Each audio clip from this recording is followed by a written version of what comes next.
2 días después yo me acerco al hospital. El primer personaje con el que me entrevisto es el miembro de seguridad que está allí. Está bastante escéptico, se muestra reticente, se aleja un poco de estos casos. No termina de creer, ¿no? Dice que cree, pero no cree. Y entonces yo le digo, bueno, el caso es que algo debe pasar porque, según me han comentado, de muy primera mano, la policía tuvo que presenciarse aquí y no por algo que tuviera explicación lógica, ¿no? Se queda un poco pasmado y dice, sí, bueno, es que fui yo. Y estar aquí es como si pasara bien. Pues una mañana a las 7 de la mañana, para llegar aquí, a la oficina, oí la puerta. O sea, como si la vieran. La cadena y la puerta. Yo mando al compañero y el compañero que no apareció. Buenas y frías noches, amigos. 1:10. Y he de deciros que yo estoy particularmente emocionado porque sí, hoy es la fecha, hoy es el día. Hoy es el día en que unos 40 amigos, más o menos, están flanqueándonos. Cosa única en la historia de este programa tan peculiar. Antes de saludarlos, antes de que los conozcáis, antes de que os sintáis, yo creo que abanderados, porque ellos son vosotros también, ¿no? Y han venido aquí para dejarnos sentir sus emociones, para contarnos sus historias. Y el programa está dedicado a ellos y a vosotros. ¿Y por qué? Por muchas cosas, pero es que nada es casualidad.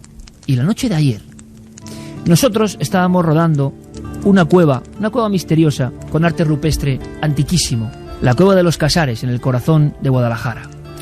Una cueva oscura, de verdad que parece la boca de la muerte en ocasiones. Y en lo profundo hay grabados extrañísimos de seres que tampoco podemos identificar bien. Nuestra misión, nuestro objetivo es estar allí y poner nuestras cámaras. Y de repente, cuando salimos de aquella oquedad en mitad de la montaña, vimos la nieve, vimos los campos completamente cuajados, vimos la fuerza de la naturaleza.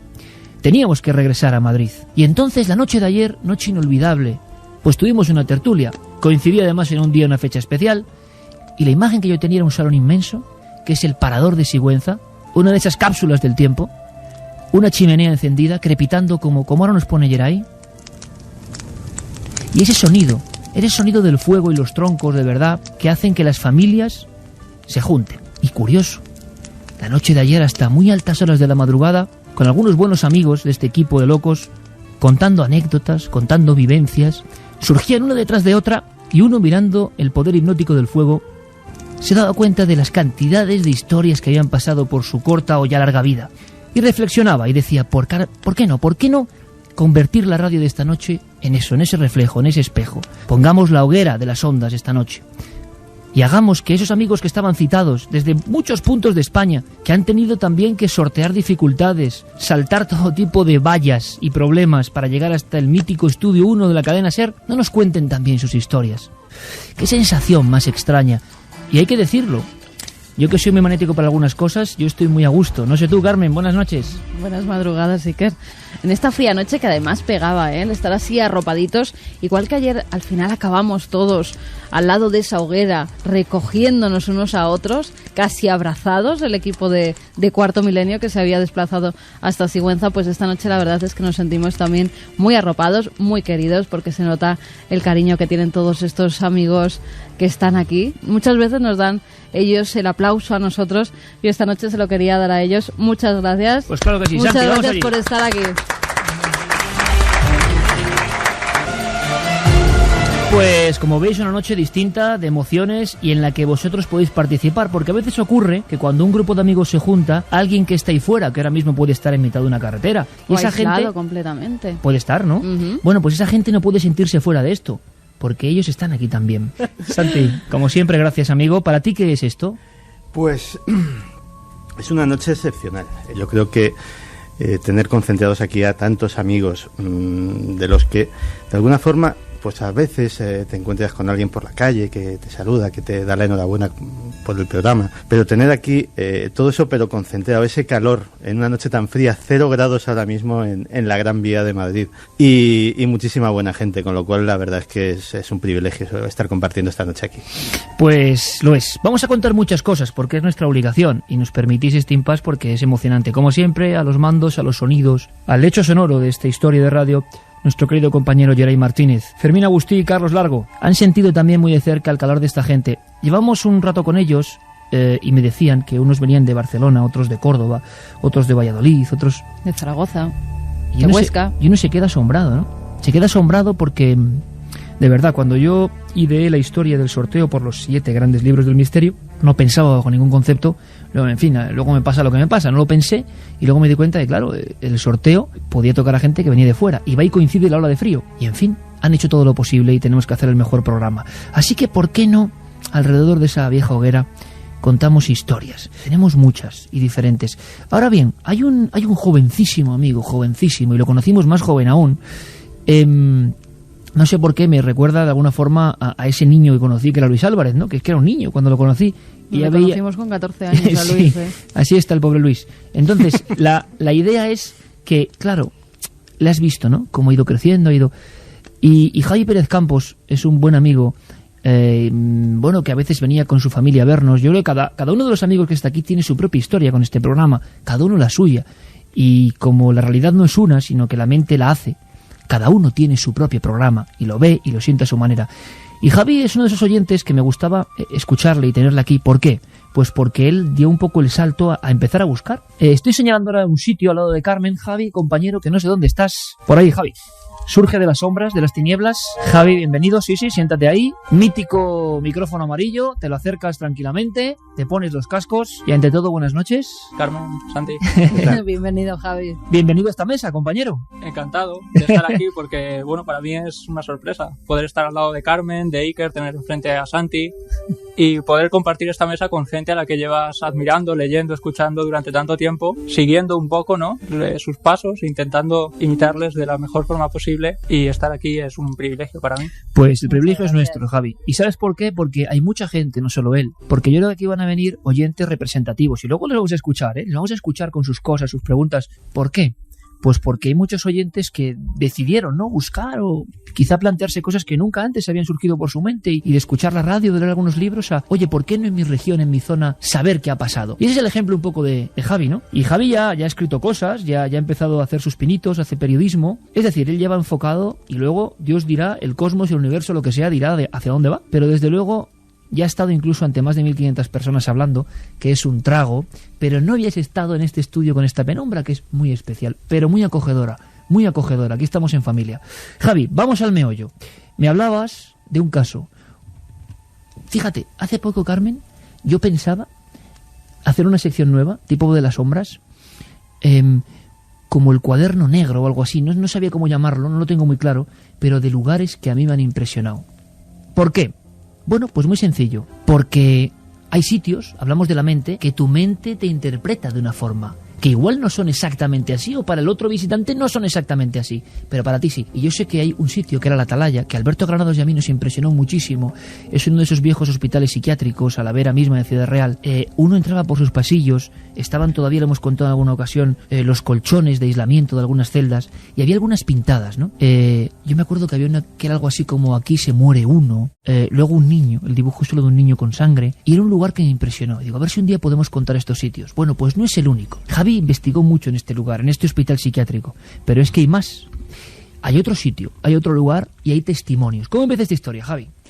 Bueno, pues esta historia de este hospital, que de momento no podemos dar el nombre ni la localización exacta, empezó cuando un colega de clase me comenta que su padre es policía y que la noche anterior lo habían llamado desde este sitio, desde este hospital, los miembros de seguridad totalmente asustados porque habían visto algo bastante extraño.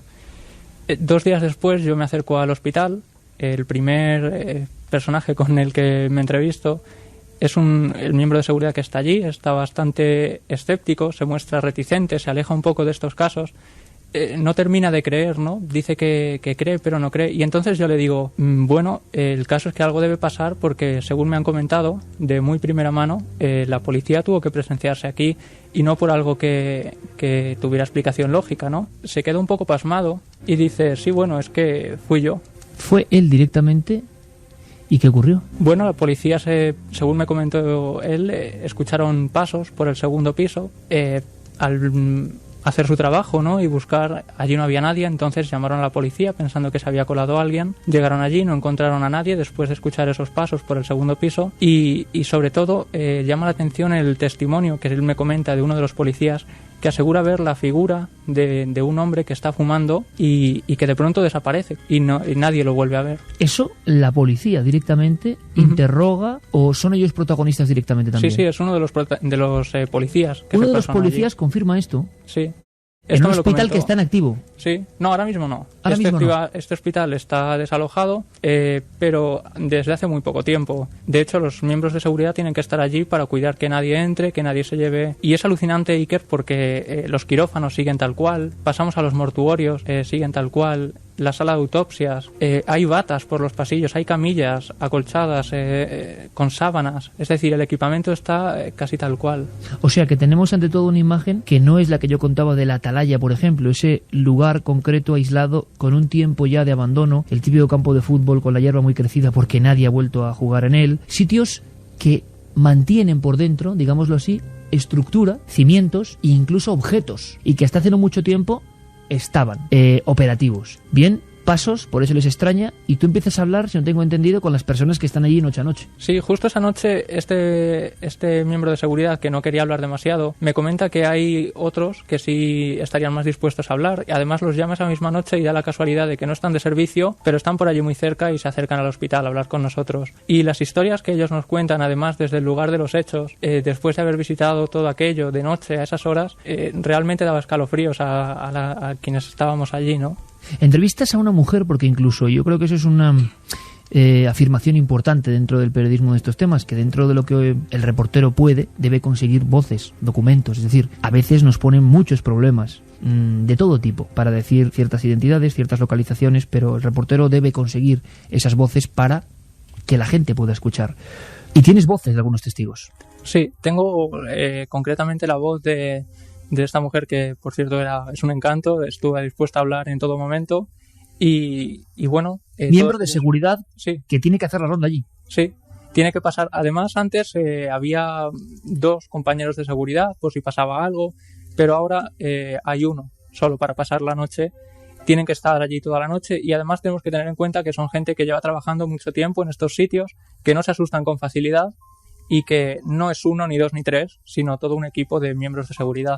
Vamos a escuchar un primer documento, un primer corte, y esto es simplemente, bueno, pues la explicación gráfica en esta noche de encuentro entre amigos junto a la hoguera, de que hay oyentes que han pasado a ser investigadores de alguna forma y que esto les ha empujado muy lejos con un vicio que, pues, o con un virus, ¿no?, que es muy difícil de quitar, el saber, el conocer. ¿Por qué hay gente que cuenta estas cosas? ¿Realmente se viven? ¿Realmente son episodios de sugestión? ¿Realmente la mente humana provoca todo esto? ¿O hay algo exógeno que está ahí, en esos lugares siempre encerrados en su propio dolor? Bueno, pues esta mujer, Paqui, no he dicho nada, ¿no? Dejamos ahí el documento. Bueno, pues nos va a hablar, nos va a decir que algo ocurre con una puerta. Todo empieza alrededor de una de las estancias con una puerta. Varios compañeros parece que son testigos de cómo, sin haber nadie, se abre, se cierra, siempre la misma en determinados momentos. Vamos a empezar con esta investigación. Para aquí por la noche y oír como si entrara alguien. Como si abre la puerta como la tenemos, que está colgando y tal, ¿no? Oye, perfectamente se abre la puerta. O sea, tiene un ruido distinto. Y estar aquí es como si pasara alguien. Pues una mañana a las 7 de la mañana, para llegar aquí, a la oficina, oí la puerta. O sea, como si la abrieran, la cadena y la puerta. Llamando al compañero y el compañero que no apareció. Podía ser muchas cosas, pero ella empieza pensando que son los compañeros, el compañero de ronda, el que tiene que estar en otro lugar. Y su miedo se empieza a incrementar y es una cosa típica cuando se da cuenta de que no es ese compañero. Ya no son ruidos, cosas que pueden ser perfectamente explicables, que en estos sitios tienen que pasar, sino que hablamos de visión de figuras y testigos que lo cuentan. A mí uno de las cosas que más me dejaron un poco impactado fue cómo nos contaba que uno de sus compañeros aseguraba que varias noches, pasando por la sección de pediatría, aún escuchaba llantos de niños en medio de los pasillos oscuros del hospital del que estamos hablando, ¿no? También ascensores que se han puesto en marcha solos, pasos por el segundo piso. También todo esto que comentabas tú, ¿no?, que ya es lo más, real, ¿no?, porque es la visión de una extraña figura justo por la zona de la capilla y que no han visto tampoco pocas personas, que la mayoría dice haberla visto. Sobre todo, además, llama la atención el caso de uno de ellos, que dice que ve cómo esta figura pasa por delante de él y atraviesa una de las paredes que le separaban de la capilla. ¿Figura que describen de alguna forma concreta o es una sombra? Es una sombra que comentan entre todos, se comenta que es un hombre, todos dicen que es un hombre. Y además el caso de uno de estos miembros de seguridad, una noche de verano, se queda medio adormilado en la sala donde ellos hacen la guardia, y cuando abre los ojos ve en la puerta la figura de un hombre que le está mirando fijamente y de pronto desaparece. Él dice que no sabe si es un sueño, si fue real, pero que si fue un sueño fue bastante real y se tiró toda la noche y el día siguiente bastante malo. Compañeros abajo también, y una sombra blanca. Eso también lo he visto yo. Un compañero también de abajo de archivo comentó que vio una sombra blanca que bajó para abajo. Pero él la vio de traspasar la pared y al momento la volvió a ver otra vez. Llegas a pensar que son a lo mejor unas luces o algo, pero no, sabes que no hay luz. Quiere sacar algo que tenga lógica, ¿no? Pero que no la tiene. Claro, aquí están los iconos, los códigos básicos de este tipo de acontecimientos y lugares. Fíjate, Carmen, que yo no había escuchado muchas veces lo de llantos en la zona de pediatría y tengo la imagen, no lo he visto el lugar, pero tengo la imagen esa de un hospital que hasta hace poco ha estado ejerciendo su función, siempre entre la vida y la muerte, ¿no? Se me olvidaba decir que, por supuesto, en esta tertulia tan especial de esta noche, en este programa tan especial, podéis participar, claro que sí. Líneas de contacto están abiertas desde el principio del programa. Ya los fieles de Milenio 3 están escribiendo sus mensajes al 7640, palabra clave Milenio, espacio, y vuestros comentarios, vuestras preguntas, vuestras opiniones, o milenio3 con número @cadenaser.com. Lo que decías de los llantos, sí que es cierto que en algunos hospitales en los que este equipo ha estado, nos decían que no solamente se oían llantos en algunas de las habitaciones, sino también que se encendían los pilotos que tienen las enfermeras. Sabéis que hay una centralita que tienen todas las enfermeras donde si llamas desde una habitación, se enciende el número de la habitación desde la que están avisando. Bueno, pues había una habitación que estaba completamente cerrada precisamente por las cosas que pasaban en ellas, y casi todas las noches se encendía el piloto desde esa habitación. Alguien estaba llamando desde allí, no saben quién. Vamos a hacer una cosa, porque ahora vienen sonidos que ha grabado en Noche de Investigación Javi. Cada uno piense lo que quiera, es la investigación en lugar de los hechos, y me interesa que sea con testigos, que son valientes y pueden hablar. Va a haber muchos amigos esta noche que van a intervenir. Voy a llamar para que se coloque exactamente en ese sitio, junto a Santiago Camacho, ni más ni menos, a José Ignacio González Lillo, que él es médico, que se acerque con nosotros y que ahora permanezca escuchando, porque luego nos va a contar algunas historias que de alguna forma también tienen que ver. Por ahí, por favor, compañero José Ignacio, bienvenido, buenas noches. Buenas noches. Ahí con el micrófono, acércatelo sin problema, estamos entre amigos, y ahora de momento te dejo yo escuchando con nosotros, ¿vale? Porque sé que por tu profesión, por ejercer el arte de la medicina, también te has encontrado con casos que quizás nos puedan interesar esta noche y tengan algo que ver. ¿Por qué los hospitales? ¿Por qué estos trances? Que a veces son buenos, nacimiento, a veces parecen malos, aunque igual no lo sean, fallecimiento. ¿Por qué pasan aquí cosas? Tú te encuentras, Javi, ante una situación concreta y das el paso ya no solo de entrevistar, que me parece el fundamental, sino que dices, oye, yo voy a ir ahí una noche, ¿no? Sí. Todo esto ocurre cuando comentábamos lo de venir aquí, ¿no? Y de hablar de este tema, y decido ir allí una noche. Se me da permiso para poder grabar la entrevista e incluso hacer una prueba que además entre algunos de los miembros de seguridad tenían curiosidad, ¿no? Por dejar una grabadora en medio de uno de los pasillos que además da bastante miedo. Es uno de los pasillos de la UCI y yo quiero describirlo un poco. Es un pasillo muy muy largo, estrecho, lleno de puertas a todos lados. Este es un dato bastante importante para la grabación. Lleno de puertas a todos los lados, muy oscuro. Y además, cuando entras en ese lugar, la sensación es de un frío que se te mete en los huesos, ¿no? Ya no sé si es la sugestión o por qué suceden todas estas cosas, pero ya vas allí un poco echado para atrás, ¿no? Hombre, el entorno impone, ¿no? Sí, impone bastante. Sobre todo por eso, porque ha sido abandonado hace muy poco tiempo y todo sigue ahí tal cual. Es como, todo esto está para ti ahora mismo. Y siguen estando las puertas, las ventanas, todas cerradas. Todo. Está todo cerrado para que nadie desde el exterior pueda entrar. Es decir, las corrientes de aire No Y es como, todo por esto- ejemplo, la atalaya que vimos en Ciudad No. Real, que ya no existe, pero que estaba sin puertas y ventanas y cualquier aire que entraba hacía que Sí. alguna puerta, alguna madera que quedaba, pues se agitara y nos diera algún susto también. En este caso, para nada. Es decir, todas las ventanas están cerradas para evitar precisamente eso. Hay seguridad para que nadie se cuele en el edificio y haga ahí el destrozo que ocurrió en la atalaya. ¿Y entonces qué pasa, Javi? Bueno, pues dejamos ahí la grabadora, nos marchamos. Otros 2 acompañantes que venían con nosotros 20 minutos después nos dicen que ellos ya nos suben a recogerla, que subamos nosotros. Subo yo con el miembro de seguridad, estamos pasando por esos pasillos oscuros, ella me enfoca por la linterna. Además, hay que decir que a ella se le pone muy mala cara y yo le digo incluso, si quieres, quédate fuera y paso yo. Y me dice, sí, ¿quién te alumbra? Digo, bueno, me dejas la linterna y me quedo yo aquí a solas, oscuras. Bueno, el caso es que ella se quedó desde lejos alumbrándome mientras yo pasaba por ese pasillo tan tremendo a coger la grabadora. Y no sé por qué me sale a mí la vena aventurera en ese momento y decido adentrarme un poco más, cuando en ese momento vimos un golpe bastante fuerte en esa planta. Entonces el miembro de seguridad me dice, venga, sal y vámonos de aquí, anda. Total, que nos fuimos de ahí y ya esa noche, analizando las grabaciones, pues se escucharon cosas un poco extrañas. Ya depende de la interpretación de cada uno, ¿no? Es un pasillo lleno de puertas, un hospital moderno, vamos a decirlo, que ha dejado de funcionar hace poco. Los miembros de seguridad velan por este entorno, eso es importante saberlo, y la grabadora de nuestro amigo Javier Pérez Campos. Y lo que van a escuchar ahora, que simplemente es un documento, nada más, nada menos, bueno, pues no solo es esto, porque luego tenemos la inserción de lo que parece una voz, y a mí me parece curioso, que decir, estos casos siguen ocurriendo, luego habrá que debatir sobre qué son.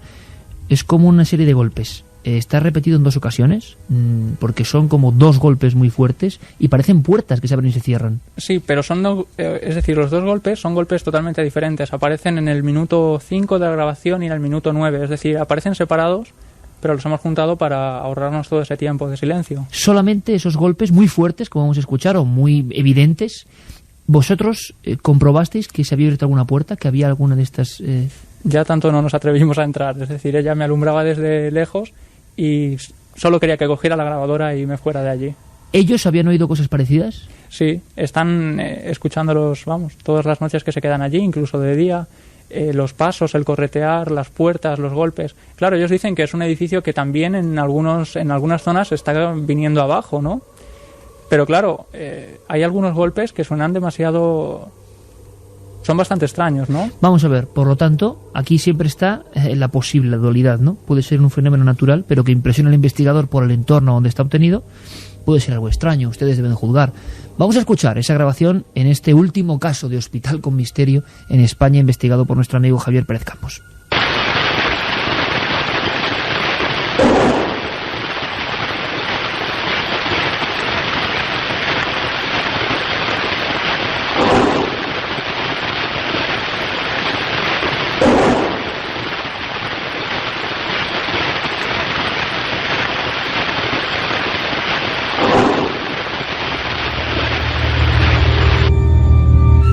1:38, luego, si queréis podéis opinar, ¿eh? Bueno, acabo de girarme así a un costado y veo a 2 filas de amigos muy serios y he tenido ya hasta una especie de sensación, porque claro, yo me abstraigo, tú me conoces, y este estudio jamás está con gente, nunca, jamás. Me he vuelto y he visto a un grupo de amigos mirando fijamente, escuchando esta historia. Bueno, fueron un poco más allá las investigaciones y hay voces, o una voz muy clara, o por lo menos que nos va a sorprender. A mí me ha sorprendido, y a ti también, Carmen, cuando lo hemos limpiado. Sí. Y además, concretamente, Iker, luego pensando dónde ocurrió todo esto, es justo en la zona donde la mayoría de miembros de seguridad dice ver esa extraña figura, esa extraña sombra, que todos dicen que además es un hombre. Y en esta voz, de ser una voz, está claro que es una voz masculina. O sea, coincide el lugar donde esa sombra, que es la misma que incluso la policía hablaba de que se fundía, o que aparecía como fumando, esperando en una sala, que es una imagen, por cierto, muy típica, imagino, del padre primerizo en pediatría, ¿no? En otros tiempos, porque ahora ya no se puede fumar en los hospitales. Bueno, claro, cierto, sí, es verdad. Pero esa imagen es como si estuviera de un remanente, de un pasado. Bueno, sea lo que sea, En el lugar lo hacéis por eso, imagino, porque os han indicado que hayan visto esa figura, ese efecto, esa alucinación, lo que sea, y por eso ponéis la grabadora ahí. Sí, bueno, esta grabación en realidad lo que íbamos haciendo era ya después de la entrevista, mientras nuestra guía nos iba guiando hasta estos sitios, yo llevaba la grabadora encendida por si ella comentaba alguna cosa que se le hubiera escapado en la entrevista, rescatarla, ¿no? Y no teníamos intención de ningún tipo en este caso. Es decir, que cuando lo escuchamos, aquí sí que nos llevamos una verdadera sorpresa al ver que hay algo, ¿no? Sobre todo ¿Qué tipo? porque se escuchan los pasos, ¿no? Sí, bueno, Vuestros. Y a ellos sí. comentando, si no Sí. recuerdo mal, ¿verdad? Que vais hablando. Es unos pasos de Sí, la vamos, compañera de seguridad y tú, Ujú. andando por ese pasillo. Vamos andando por ese pasillo, por eso las voces no son muy claras, porque en realidad la intención no era grabar una entrevista, y es ahí cuando se escucha algo bastante extraño y totalmente imposible que fuera alguien que estuviera allí, porque no había más voces masculinas aparte de la mía. Y no se parece en nada, por cierto, a tu voz. Pero sea lo que sea, yo recuerdo perfectamente, fíjate, en esta noche de contar historias, ¿no? Yo recuerdo como si fuera hoy, en mayo de 1989, cuando, bueno, yo tenía, pues fíjate, yo no sé lo que tenía 16 años, ¿no? Y yo tenía un amigo que había conocido en el colegio, que se llamaba Lorenzo Fernández, y bueno, pues nada, disfrutábamos de estas revistas, de estas cosas, y me acuerdo perfectamente el día que más allá venía con una vieja cinta, color crema, donde el maestro Fernando Jiménez del Oso había, ¿tú te acuerdas también, verdad, Santi? Sí. Había extraído por vez primera en la historia de la comunicación en España, polémico, pero bueno, y estaba, la idea de estas voces, sea lo que sean estas voces. Cada uno pensará lo que quiera, incluso nosotros mismos, llenos de contradicciones, pensaremos una cosa una vez, otra, pero Fernando hizo algo genial, que era compilar lo que había. Y había una voz que se oía muy mal, que voy a contar, a mí me impresionaba, pero vivamente, o sea, me daba mucho miedo, no me gustaba nada. Era una conversación, si no recuerdo mal, entre Joaquín Gómez Burón, otro viejo maestro con el que pudimos trabajar, y otro investigador. Van los dos en un lugar y están hablando, y entonces entre los dos una voz, pero una voz que yo no voy a olvidar nunca, una voz como quebrada, se mete en la conversación de los dos. Por lo tanto, no es una psicofonía al uso, no es dejar una grabadora para que algo se capte, sino que alguien como que se mete en la conversación en un lugar muy concreto. Y esa voz, que no tenía nada que ver, decía la palabra San José bendito. Exactamente, y tengo en la mente cómo Fernando se dirigía al público en esa cinta diciendo San José bendito. Era la primera vez en mi vida, y era muy joven, que escuchaba una voz que se colaba. Bueno, pues esta voz que vais a escuchar es una de esas voces que se cuelan. En este caso, entre la conversación de Javi Pérez Campos y la miembro de seguridad que vigila en ese hospital. Hemos extraído solo la voz, porque es verdad que hay una grabación más amplia donde se oyen los pasos de Javi, no hay más voces, hay una especie de espacio, van andando esos ecos, ¿no?, de los zapatos golpeando el suelo en un hospital. Y hemos captado esa voz. Y al principio no la oíamos. Carmen ha entrado en el estudio donde sacamos grabaciones y se oye, ¿verdad? Es Sí, fuera. se oía. Yo quería que no lo dijeras para ver si la gente que está aquí identificaba que decía esa voz, porque se escucha bastante clara. Al principio yo pensaba que era un taconazo, tal vez de la mujer que te estaba acompañando, pero he visto que no, que justamente después de esa voz es cuando se cuelan los tacones. Y además la voz parece masculina, y según también los registros que hemos visto en el ordenador, es bastante fuerte. Fuera, vamos a escucharla, creo, Yeray, que está repetida 3 veces. La ponemos una vez y luego la volveremos a escuchar. Después de esos golpes, de esta investigación por parte de un oyente, que yo creo que esta es la clave de todo esto, esa voz fuera. Vamos a cortar la música, Yeray, volvemos a ponerla.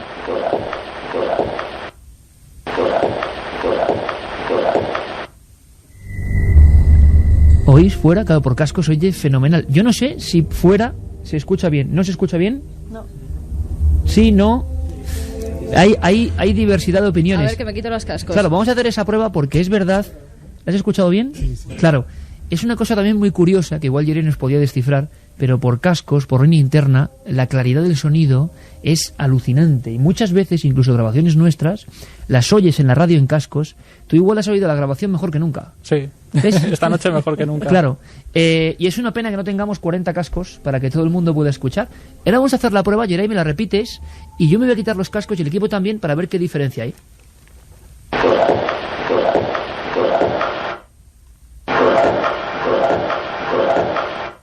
Bueno, yo lo oigo bien también, ¿eh? Yo lo oigo. Fuera, muy cortante, fuera. Bueno, ahí está la investigación. ¿Qué pasa después? Cuando alguien obtiene esto, por fortuna tú no estabas en el lugar de los hechos, ¿no? Sí. Lo escuchaste después, que es algo mejor. Sí, pero cuando le comento esto a la persona que estaba en el hospital esa noche, me comenta que ella va a estar esa noche de guardia y que se puede acercarle el material al hospital y que si además puede llevarlo en el móvil para escucharlo ella allí. Es decir, yo le grabo un CD y yo le digo, bueno, tienes que pasar una noche allí, yo no sé si esto sería bueno para ti. Y No me es dice, lo mejor. y ella me dice, bueno, trátelo y según el ánimo, pues ya veremos. Al final fue imposible escucharla porque metí el material en el móvil, se metió la carpeta incluso, pero los archivos no estaban. Casi mejor. Le hicimos un favor. Porque de verdad luego la gente se sugestiona y es normal y es natural. Esta es una de las historias, una solo. Yo he invitado a la mesa a José Ignacio González Lillo, que es otro de nuestros oyentes. 1:45, buenas noches, otra vez. Tú has vivido historias de este tipo donde la salud, la medicina, la enfermedad y el misterio se juntan también. Pues sí, se juntan. Más a menudo de lo que a veces nos planteamos los médicos, pero sí se juntan, sí. ¿Ejerces de médico o cuando ocurrieron estas historias ejercías de médico rural, me contaban, o en una zona concreta, o abarcaba tu, digamos, zona de influencia varios pueblos también? Sí. ¿Podemos hablar de zona de España o no? A ver, estos pueblos bueno, yo he trabajado en muchas zonas. Empecé trabajando en Ciudad Real, ahora ya trabajo en Aragón. Ya no trabajo en ámbito rural, lo tuve que dejar, pues porque eran demasiadas... Vida sacrificadísima del médico rural también, muchísima, ¿no? Muy mala, ¿Y cuánto les muy debemos, mal pagada. ¿Y cuánto les debemos, Sí, además hay que tener en cuenta que cuando la gente que lo pasa mal en un pueblo que tiene el hospital lejos, cuando tiene que llamar a un médico, van y muchas veces pues tiene que ir por carreteras muy malas, a unas horas muy intempestivas, hace lo que pueden o hacemos lo que podemos y nos encontramos con situaciones, bueno, muchas veces médicas, pero otras veces no tiene nada que ver con la medicina. Ya, además, José Ignacio, yo creo que esta noche precisamente mucha gente va a entender eso de la imagen del médico rural, ¿no? Cuando viene la tempestad, cuando viene la lluvia, y el hombre tiene que estar. Y llegas ahí. Y yo sé que en tu cuaderno, ¿no? Yo siempre llevo un cuaderno, en tu historial concreto de los pacientes, habrás tenido historias que tampoco puedes olvidar, ¿no? Y que te han indicado que a veces pasan cosas raras. Pues sí, en concreto, bueno, de las que mandé en el mail son 2 que me han pasado en ámbito hospitalario, eso sí, pero en el ámbito rural, pues bueno, muchísimas. Recuerdo una que además, pues en un pueblo cercano a una capital, a apenas 5 kilómetros de una capital, que prefiero no decir, pero iba yo con una enfermera, nos habían dado un aviso, un señor solo, que vivía solo en una casa muy vieja, pero que muy vieja, que se estaba cayendo, y no entendimos muy bien por qué nos avisaban, porque se sentía mal, pero tampoco daban ningún dato médico más. Y al llegar allí, pues la casa era un auténtico caos, había cosas por medio, se notaba que el hombre vivía un poco abandonado.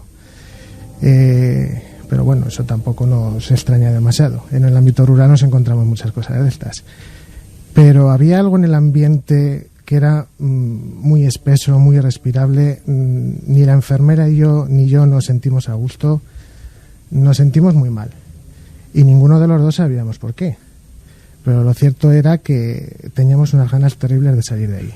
¿Estabais solos con el enfermo? Solos, el enfermo, que estaba en una planta baja, había unas escaleras, y estábamos la enfermera y yo.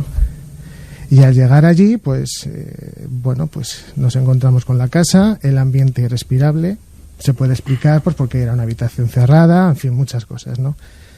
Un ambiente un poco maloliente, muy mala situación higiénica, ¿no? Pero el señor empezaba a divagar, empezaba a sáquenme de aquí, no sé qué, se inventaba síntomas, los inventaba pues porque no eran coherentes. Cualquiera que sea médico sabe que cuando un paciente te cuenta una historia, habitualmente te cuenta pues los síntomas de uno en uno. Me encuentro mal, tengo fiebre y tos, y entonces vas, pero que cuando te empiezan a contar dolor de un sitio, luego en otro y tal, empiezas a pensar que la cosa no... O bien se lo está inventando o va por algún otro lado, ¿no? Entonces, pues bueno, nos costó mucho hacernos con el paciente en el sentido de ver por qué nos había llamado, y cuando al final yo ya estaba pues bastante cabreado, pues porque no conseguía controlar la situación. Al fin y al cabo, yo estoy ahí para solucionar un problema, y si no lo puedo solucionar, pues lo lógico es que me sienta inquieto, ¿no? Entonces, pues le digo, bueno, vamos a ver, ¿aquí qué pasa? ¿No? Entonces, pues en un momento determinado ya me pongo un poco más serio y hablo con él. Y entonces pues me empieza a contar que desde hace más o menos unos 3 meses, pues que se le aparecen en la casa todo tipo de seres, que muchos están muertos, que otros no, y que ya no puede vivir más allí. ¿Y quería salir de esa casa como Quería salir de la casa a toda costa. Entonces, como no tenía familia y no tenía a nadie, pues el único recurso que se le ocurrió, que además era un 23 de diciembre, pues era llamarnos a nosotros. O sea, la escena también, yo creo, claro, es como para no olvidar, ¿no? Alguien el día antes de Nochebuena que llama porque no puede estar en esa casa, una casa rural, y definía perfectamente lo que veía y en ambientes concretos de esas habitaciones donde estabais vosotros. Sí, a ver, nosotros nos salimos de una habitación, pero él contaba que a la parte de arriba de la casa llevaba como 1 mes y medio que no podía subir. ¿A la parte de arriba? ¿Subisteis arriba? No, muchísimo menos. Aparte de que no solemos tampoco por cotillar meternos donde no nos llaman, pero evidentemente tampoco nos íbamos a meter. O sea, si él me cuenta, porque yo en estas cosas creo, si él me cuenta que ve cosas, yo eso lo tomo con mucho respeto y por supuesto yo no voy a subir. ¿Y como médico tú piensas que tenía sus facultades mentales completamente normales, que estaba bien? A ver, mi labor como médico fue mandarlo a psiquiatría. Y realmente fue lo que hice. O sea, yo lo mandé a psiquiatría para una evaluación psiquiátrica rápida. Luego me interesé por el paciente. Dijeron que muchas cosas podían tener una cierta lógica, pero otras evidentemente no. Se quedó ingresado y no sé qué más ha sido de él, pues porque nosotros hacemos guardias un día y ya te puedes olvidar. Te encontrabas muy mal y de una forma especial antes de conocer esta información en esa casa. Hombre, la verdad es que nada más llegar, es que, ¿cómo decirlo? Es que era un ambiente cargante y tal. Y sí que es verdad que, bueno, yo estaba deseando salir. Y de hecho, cuando salimos, la enfermera y yo nos miramos y diciendo, bueno, menos mal que hemos salido, porque si no, o sea, si yo llego a estar 5 minutos más en la casa, yo estaba taquicárdico, o sea, yo me sentía muy mal. Yo estaba muy angustiado. No sé si preguntaros luego en la segunda hora, ¿habéis tenido en alguna ocasión la sensación de estar en un lugar y querer huir rápidamente de ese lugar sin saber exactamente por qué? ¿Os ha ocurrido en alguna ocasión? Sí, oigo por aquí también. Sí, no, sí. Es decir, que a veces sensaciones que son como una alarma que se enciende dentro de nosotros, ¿no? Y que nos indica que no estamos en buen lugar. Hay más historias, José Ignacio, en una dilatada carrera, también en hospitales. Hablábamos con Javi de un hospital. Parece que es uno de esos epicentros recurrentes constantemente. Ahora que Santiago Camacho está coordinando otra colección de esas que saldrá en breve, ¿no? De la historia de Cuarto Milenio. Claro, tienes que dedicarle, Santi, y coordinar a reporteros para hacer varios números casi, porque hay tanto material en hospitales que se ha convertido en un icono del misterio. Yo creo que la lista desde que llevamos haciendo Cuarto Milenio, la lista es grande. Así a bola pluma, la Alfaguara, el Hispano, cerca de Madrid, la propia Atalaya, Manuel Lois, el Hospital del Tórax de Tarrasa, el Waverly Hills de Louisville, Kentucky, que posiblemente a nivel mundial sea el hospital encantado más famoso. Y yo creo que efectivamente antes has dado la clave en una de tus frases, la vida y la muerte. Yo creo que en los hospitales es un lugar donde la puerta que nos comunica con el otro lado se ha abierto y se ha cerrado tantas veces, en un sentido y en otro, el de los que llegan y el de los que se van, que a lo mejor, quién sabe, a lo mejor se ha quedado entreabierta, se ha quedado una rendija que todavía comunica de alguna forma ese trasiego que ha habido de almas que se iban y almas que venían, y de alguna forma pues ha quedado ese residuo entreabierto. Es una explicación, si quieres, poética, pero es la única que se me ocurre. ¿Me puedes contar en 2 minutos otra historia, José Ignacio? Otra que, por ejemplo, tenga que ver en un hospital, que te haya impresionado. La última que me ha pasado hace además muy poco tiempo, cuando ya sabía que iba a venir. No sé si era sugestión o qué. Es verdad, es que además hace muy poco tiempo. Es que ocurre con relativa frecuencia. Es verdad que muchas personas mayores, cuando ingresan a un hospital, se desorientan. Eso es algo muy habitual. Pero claro, algunos de los casos no parecen tan claros, y el último que me pasó realmente no tiene ninguna explicación, porque me llamaron, estaba yo de guardia, una señora mayor que estaba ingresada por una dolencia, en principio no voy a decir que banal, porque si no está ya ingresada, pero digamos que no demasiado grave.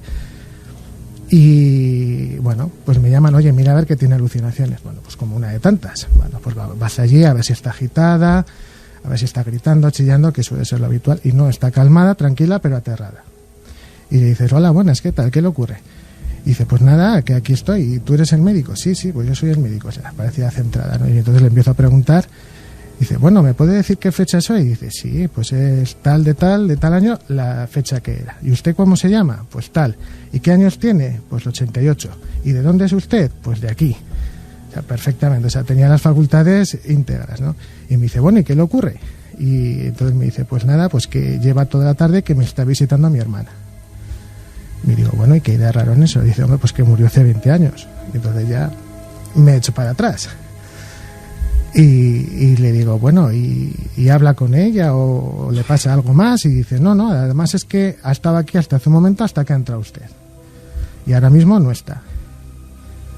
Y entonces, pues claro, yo no puedo interpretar eso de ninguna manera, porque, claro, inmediatamente miras a ver si hay alguna causa física que explique que tenga alucinaciones de este tipo. Y esta señora no las tenía.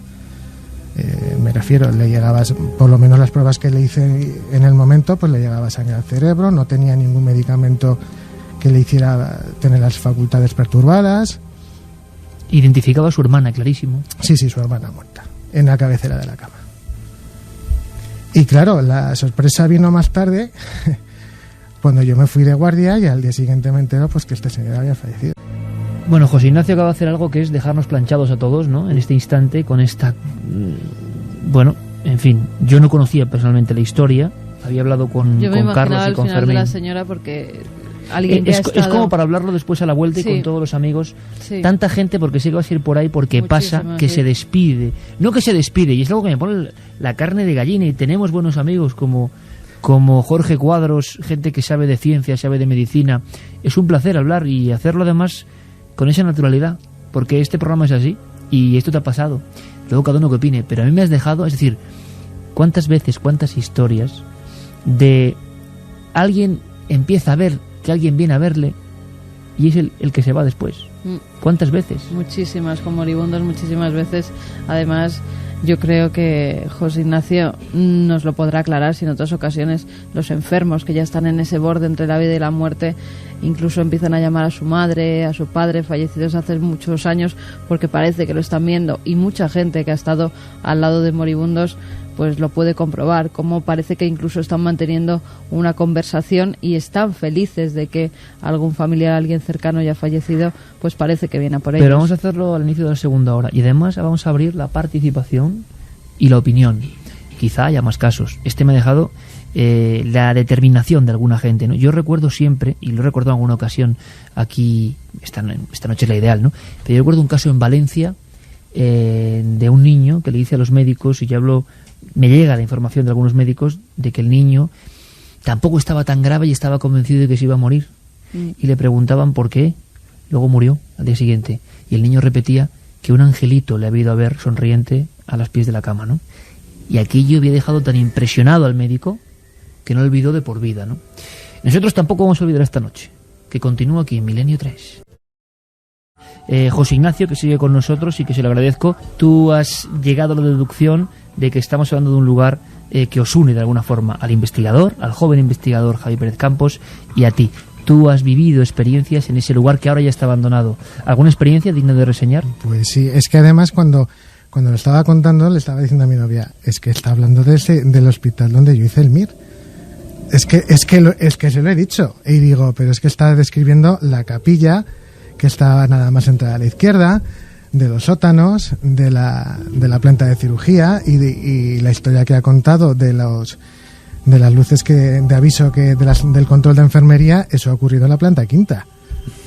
Entonces, claro, eso ha ocurrido mientras yo era residente, y se oía en esa... Luego el resto de historias ya no, pero claro, algunas de las cosas que ha contado sí que las había oído yo hace algunos años. ¿Y cómo te quedas, Javi? Pues alucinado de que estas cosas pasen aquí, además.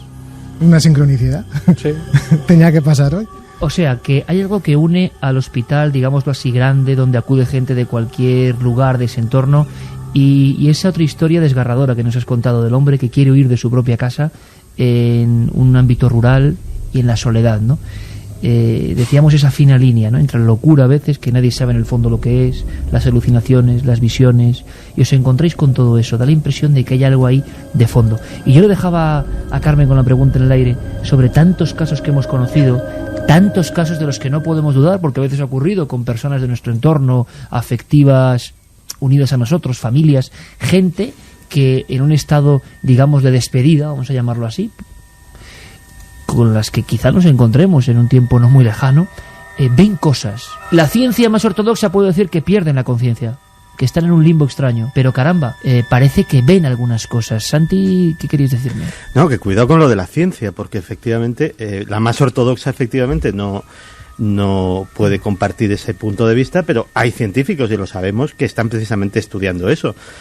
Contábamos hace poco que el doctor Peter Fenwick, que estuvo estudiando durante muchos años las experiencias cercanas a la muerte, él personalmente nos comentaba que había llegado al convencimiento de la existencia real del fenómeno y que como tal ya no le interesaba, y que se había ido un paso más allá, y era precisamente estudiar lo que sucedía en las 24 horas anteriores a la muerte, y relataba todos estos fenómenos. Curiosamente, él tenía acceso, como es lógico, a moribundos en hospitales. El caso que nos ha relatado Ignacio es doblemente terrible, porque imagínate que eso te pasa estando aparentemente sano, o sea, estando en una situación que no esperas la muerte absolutamente para nada. Pero incluso Fenwick relataba en su casuística casos también muy inquietantes, en los que, por ejemplo, personas que habían tenido un pasado turbio, digámoslo así, de repente en esas 24 horas antes no recibían la visita ni de angelitos con alas, ni de familiares que iban a recibirlos al otro lado, sino de gente de su pasado que iba a pedirles cuentas y que iba como diciéndoles: te estoy esperando y ya nos veremos dentro de un día o dentro de 2. Carmen, historias donde las personas definen cosas que luego se comprueban con fotografías, documentos, historiales, que se estaban refiriendo a alguien que existía de verdad. ¿Estaba en su imaginación o se estaba apareciendo por algo? ¿O era un recuerdo? Pues no lo sé, pero después de tantos años es mucha gente la que te cuenta las mismas situaciones, y además te lo cuentan con familiares muy cercanos, con lo cual no puedes dudar, y menos en esos momentos de dolor, ¿no? En esos momentos en los que te encuentras al lado de alguien querido y ves cómo... fíjate, hay una cosa, porque a mí me ha ocurrido. El estar cerca de alguien que a los pocos días, pues por desgracia, pierde la vida, pero cuando llamaba a sus familiares, a esos familiares ya difuntos, tenía una sonrisa en la boca, estaba además alegre, y siempre lo veían como por encima de los pies de la cama, o a una esquina de la habitación, o encima de los pies de la cama. Y luego hablas con gente, hablas con enfermeras, y te dicen siempre lo mismo. Esas personas, incluso varias semanas antes de fallecer, empiezan a ver que alguien ya viene a por ellos. A veces son apariciones muy cortas, en un principio como si fuera solo una imagen que aparece y desaparece, luego ya incluso se dan conversaciones, le dice que viene a por ellos, que no se preocupe, que esté tranquila, que todavía no ha llegado el momento, pero luego sí que es cierto que a los pocos días esas personas, en el 98% de los casos yo diría, según los casos que nos han contado, pues fallecen. Esa mujer que te hablaba con esa rotundidad, mirándote a la cara, diciendo que había venido su hermana a ver a los pies de la cama y que había estado ahí, ¿lo hablaba con angustia? Mucha. Ah, con angustia. Mucha. O sea, no era una aparición agradable. No era nada agradable. De hecho, agradeció cuando yo entré y ella se fue, se quedó mucho más tranquila, y de hecho le dije: si se te vuelve a aparecer y lo pasas mal, avisa, que te daré algo para dormir. Porque bueno, yo con la aparición no puedo hacer absolutamente nada, porque ni siquiera lo puedo interpretar, pero por lo menos te puedo tranquilizar a ti, por lo menos que no lo pases mal. La conclusión a la que llega un médico, un hombre de ciencia, un hombre que ha visto a tantos testigos, es que ocurren cosas que todavía no podemos explicar en ese umbral, sin duda. Sin duda, sin duda. Creo que es un buen colofón. Muchísimas gracias, José Ignacio, por traernos estas historias que nos han dejado esa sensación de que todo esto, pese a quien pese, pase lo que pase, sigue produciéndose desde el inicio del tiempo. Para unos unas cosas, para otros otras, para otros no hay que hablar de esto, pero no hay duda de que quizá esta misma noche, en algún hospital, en alguna casa rural, alguna persona sola o no está viendo a alguien que se le aparece. Y solo podemos decir que no es poco, que ocurre. Gracias, José Ignacio. A vosotros. Amigo Javi Pérez Campos, que muchas gracias por tu entusiasmo, que te veo, vamos, dentro de nada haciendo cosas muy grandes, investigando duramente, fuerza con esos estudios, porque queremos tenerte de colega y de compañero.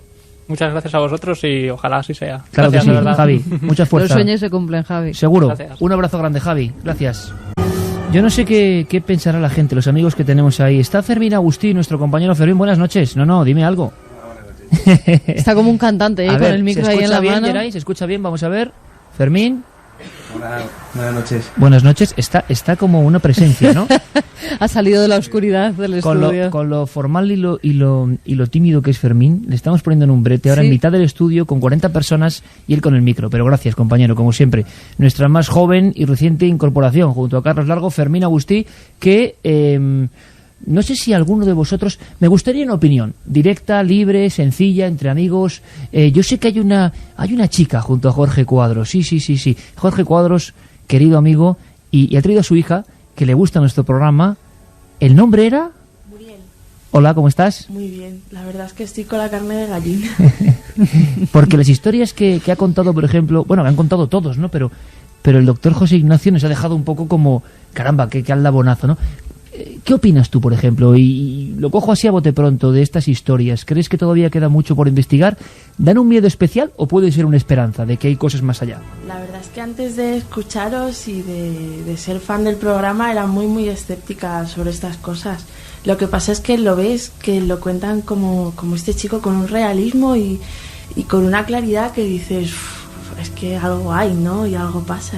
Y yo creo que El impacto de lo que parece auténtico, ¿no? Que eso no es... Con la verdad de quien lo ha vivido, ¿no? Sí, Que eso no es. tiene nada que ocultar y que lo cuenta tal y como Y lo ha eso, sentido. no sé, a mí me ha dejado la verdad fría. Estaba contando y yo estaba aquí, pensaba que tal vez al estar aquí iba a ser distinto, ¿no?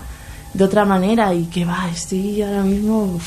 Oye, ¿cómo se vive Milenio 3 desde ahí, desde esa penumbra y a unos metros de la mesa? Porque en el fondo esto, lo estábamos hablando, ¿verdad, Carmen? Es desentrañar un poco el teatro de la radio, que es una función que se hace para la imaginación. Y claro, nos estáis viendo. Y nosotros pensamos, esto igual no va a ser lo mismo. Eso pensaba yo al venir y para nada. Esto es una penumbra, es un ambiente especial, es una cosa alucinante y yo pensaba que no iba a ser así, que iba a ser mucho más frío y que íbamos a perder el encanto un poco de lo que escuchamos en casa, en la cama y para nada. Esto está siendo una cosa, vamos, alucinante. Pues gracias por vivirlo con nosotros. Muchísimas gracias a vosotros Gracias. por dejarnos venir. Vamos a ver, más opiniones. Vamos ahora por este flanco, vamos... Alguien que quiera opinar, me tengo que hacer aquí de contorsionista, ¿eh? Santi. A ver, yo te relevo. ¿Alguien se atreve a opinar sobre lo que... Mira, puedo hacer una cosa, no sé si puedo coger Bueno, esto. antes me decía Fernando ¿No, que ¿no creo os atrevéis que... ninguno a hablar? Venga, Mira, a claro que Fernando sí. le tengo yo aquí atrás. ¿A Fernando? Sí, y Ajá. me decía que sí, habíamos hablado de pueblos abandonados y de cosas que pasaban también en pueblos abandonados. Que él, si queríamos, pues nos podía narrar una historia. Y yo creo que sí, que puede ser, ¿no? ¿Y dónde está Fernando? Justo aquí, mira, aquí Fernando, atrás. buenas noches. Bueno, además Fernando y un amigo que han venido me han traído un regalo y todo que me ha... Es que ha sido tu cumpleaños, hombre, que te Sí, está felicitando mira, todo gracias, el mundo a través gracias. del 7640 y de Milenio 3, que se acuerda todo el mundo, claro que sí. Yo Que soy muchas un- felicidades. Soy un tipo con mucha suerte porque el cumpleaños de ayer con los amigos y ahora aquí, Ujú. mejor premio imposible que estar con vosotros. Fernando, primero brevemente, antes de tu historia, pero ¿qué opinas, por ejemplo, cuando escuchas esto? De personas normales y corrientes, aquí yo creo que nadie es especialmente extraño, ¿no? Excepto quien habla, contando cosas de, bueno, esto es lo que me ocurrió a un médico. ¿Qué opinas, simplemente? Pues que al final lleva muchos años oyéndote y yo soy creyente, ¿no? Soy muy creyente de todo este tipo de cosas. Me pasa lo mismo que le pasaba a la chica a ella, ¿no? Antes de saber de oírte y de conocer el programa, sí era un poco escéptico, ¿no? Y al final, pues eso, ves que no eres el único creyente, que no eres un rara avis, ¿no? Que hay mucha gente que cree y que le pasan cosas, pues como me pasan a mí, como le pasan a mucha gente, que a lo mejor hace años ni te pensabas que ocurrían, y se lo oías a alguien y decías, pues este ya se está inventando alguna, y ahora sin embargo ves que no son invenciones. Pues qué importante es eso, ¿no? Que por lo menos le da a uno la fuerza de que, oye, no me pasa a mí solo. Es como el que descubre algo y dice, estoy yo solo, ¿no? Me pasa a mí solo, y se siente un poco el aislamiento, ¿no? Sí, sí. Me hablaba, decías, Carmen, de pueblos abandonados. Sí, eso me ha dicho Fernando justamente en el descanso. Sí, yo es que pues igual no sé si soy un raro aviso o no, porque tengo esa pasión. Me gusta muchísimo ir a ver pueblos abandonados, ¿no? Me he recorrido media España. No me extraña porque es algo maravilloso. A mí me vuelve loco, ¿eh? O sea, y aparte cada día hay más, ¿eh? Cada día hay más pueblos que van siendo dejados de la mano de Dios porque la gente tiende a irse a las ciudades para buscar trabajo, y quedan muchos lugares que además son apasionantes de visitar, porque se vive, y yo no sé la historia que nos va a contar Fernando, pero se vive como un ambiente especial. Fíjate, ayer veníamos por la zona Guadalajara-Soria, de las más despobladas de España, y ahora mismo la magia de la radio con esta música de Yerey es que ya estamos viendo un lugar abandonado. Es que lo estamos viendo, 700.000 amigos están viendo eso. Cuéntanos. Yo me ha pasado de todo, ¿no? Desde ir a Foncebadón, un pueblo en el Camino de Santiago, que vive una madre con un hijo, ahora ya no, ahora ya han hecho un hotel rural allí, pero hace años vivía la madre y el hijo, y la madre recibía pedradas a toda la gente, no quería que pasase nadie por allí, ¿no? A mí me ha tirado piedras, no me ha llegado a dar, pero me ha tirado piedras. Un pueblo de Huesca, el Estal, que vivía un hombre, Santiago Pena, además, que estuvimos hablando con él, que llevaba 22 años viviendo solo en el pueblo, ¿no? Solo en el pueblo. Sí, sí, además le hicieron un reportaje en la televisión catalana, ¿no? Porque era una cosa normal. Y el pueblo además estaba tan apartado de la civilización que tenías que hacer 2 horas y media andando para llegar al pueblo de él. Además me acuerdo del nombre, Santiago Pena. Estuve allí hace 10, 11 años y bueno, impresionante, ¿no? El hombre te contaba su vida, los inviernos, un pueblo de montaña a las 6 de la tarde, días y días que no podía ni salir de la casa, ¿no? Porque se quedaba aislado con las nevadas. O sea, espectacular. Pero el caso más curioso me pasó en la provincia de Zaragoza, en un pueblo, Tiermas se llama. Es un pueblo que está arriba de un pantano y el pueblo está completamente abandonado, ¿no? Y subimos un familiar y yo, un hermano mío y yo, que bueno, también conseguí meterle un poco la magia de los pueblos y de vez en cuando se viene conmigo, ¿no? O me voy yo con él. Y subimos el pueblo, pues te hablo de hace 7 años que estuvimos allí. No sé ahora mismo cómo estará, pero antes había que dejar el coche abajo y subir el camino andando, porque para el coche estaba impracticable, ¿no? Y era pues como 1 kilómetro así de camino andando. Y claro, tú desde abajo ibas viendo el pueblo. Y desde arriba, cuando bajabas, ibas bajando, igual si te volvías, veías el pueblo, ¿no? Entonces nosotros subimos, recuerdo que era ya tarde, era, no sé, las 6 menos cuarto por ahí, pero era de día todavía, ¿no? Estuvimos dando una vuelta por el pueblo, no había nadie, de hecho estuvimos grabando en el pueblo y no había nadie, ni resto de que hubiese nadie, ¿no? Entonces ya cuando empezó a anochecer, nos fuimos bajando hacia el pueblo, pues 15, 20 minutos de camino, y a mitad del camino, pues yo me volví a orinar, ¿no? Se lo dije además, digo, espérate que voy a orinar, y como íbamos hacia abajo me volví hacia el pueblo y estás orinando, aunque suena un poco, y miré hacia el pueblo y vi la silueta de un crío, ¿no? Un crío de 8 o 10 años, y claro, me quedé blanco, me quedé sin respiración y se lo dije a mi hermano, me volví hacia él, digo, mira, claro, al volverme otra vez ya no había nadie. ¿Pero el niño dónde estaba exactamente? Arriba en el pueblo. Yo algunas veces lo he pensado, digo, joder, realmente lo vi. Yo lo que sí sé que tengo 2 hijos y vamos, pongo la vida de mis hijos por delante, que yo vi un crío allí. O sea, ¿qué hacía? Quieto, mirándonos a nosotros, había un crío. Y fue volverme hacia atrás para avisar a mi hermano y decirle, además textual, le dije, digo, joder, que allá hay un niño mirando hacia él. Y ya cuando volví la cabeza hacia él, no había nadie. Pero yo vi un crío. ¿Ese niño era aspecto, digamos, de sombra o de figura? ¿O era un niño, físicamente? Sí, era ya, no era noche todavía, pero estaba anocheciendo, pero era un niño. ¿Y desaparece?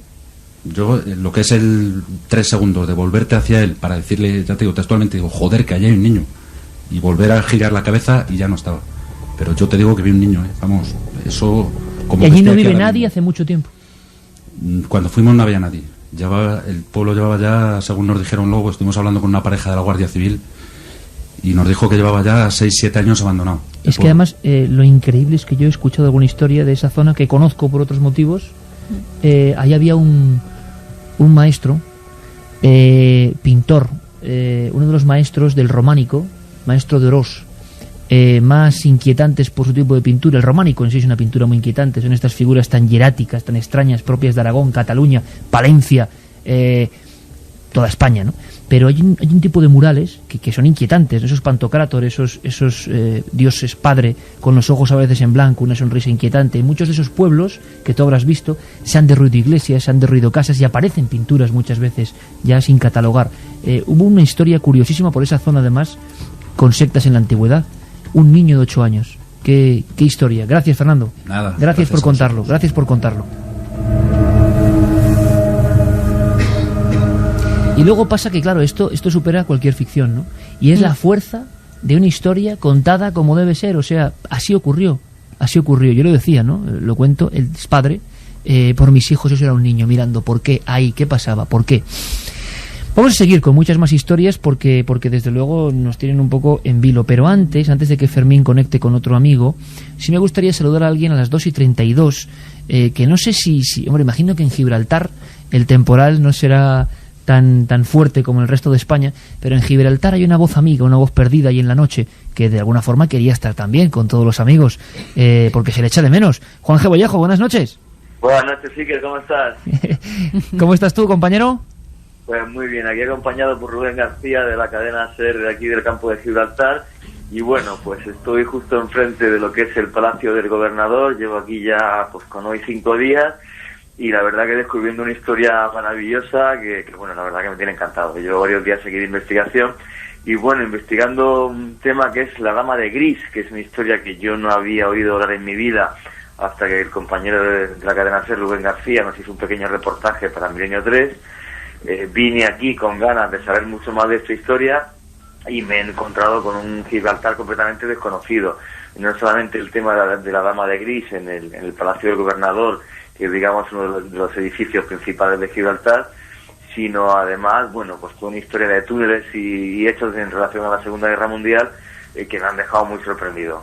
Hay toda una red de túneles completamente desconocidos donde se ocultaron ¿cuántas personas, Juan G?